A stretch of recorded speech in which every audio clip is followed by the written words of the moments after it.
Knowledge policy. Knowledge policies provide institutional foundations for creating, managing, and using organizational knowledge as well as social foundations for balancing global competitiveness with social order and cultural values. Knowledge policies can be viewed from a number of perspectives: the necessary linkage to technological evolution, relative rates of technological and institutional change as a control or regulatory process, obstacles posed by cyberspace, and as an organizational policy instrument. Policies are the paradigms of government and all bureaucracies. Policies provide a context of rules and methods to guide how large organizations meet their responsibilities. Organizational knowledge policies describe the institutional aspects of knowledge creation, management, and use within the context of an organization's mandate or business model. Social knowledge policies balance between progress in the knowledge economy to promote global competitiveness with social values, such as equity, unity, and the well-being of citizens. From a technological perspective, Thomas Jefferson, 1816, noted that laws and institutions must keep pace with progress of the human mind. Institutions must advance as new discoveries are made, new truths are discovered, and as opinions and circumstances change. Fast forwarding to the late 20th century, Martin, 1985, stated that any society with a high level of automation must frame its laws and safeguards so that computers can police other computers. Tim Berners-Lee, 2000, noted that both policy and technology must be designed with an understanding of the implications of each other.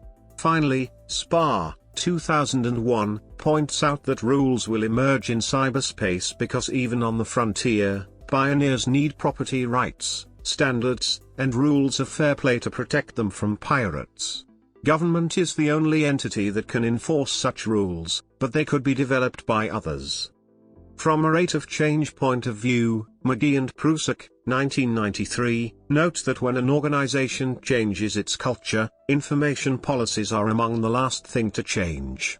From a market perspective, Martin, 1996, points out that although cyberspace mechanisms change very rapidly, laws change very slowly, and that some businesses will use this gap for competitive advantage. Similarly, Sparr, 2001, observes that governments have the interest and means to govern new areas of technology, but that old laws generally don't cover emerging technologies and new laws take time to create. A number of authors have indicated that it will be very difficult to monitor and regulate cyberspace. Negroponte, 1997, uses a metaphor of limiting the freedom of bit radiation is like the Romans attempting to stop Christianity, even though early data broadcasters may be eaten by Washington lions. Brown, 1997, questions whether it will even be possible for governments to monitor compliance with regulations in the fact of exponentially increasing encrypted traffic within private networks. As cybernetic environments become central to commercial activity, monitoring electronic markets will become increasingly problematic. From a corporate point of view, Flynn, 1956, notes that employee use of corporate computer resources poses liability risks and jeopardizes security, and that no organization can afford to engage in electronic communications and e-commerce unprepared. A key attribute of cyberspace is that it is a virtual rather than a real place. Thus, a growing share of social and commercial electronic activity does not have a national physical location. Counsel, 1997, raising a key question of whether legislatures can even set national policies or coordinate international policies. Similarly, Berners-Lee, 2000, explains that key criterion of trademark law, separation in location or market, does not work for World Wide Web domain names because the Internet crosses all geographic boundaries and has no concept of a market area.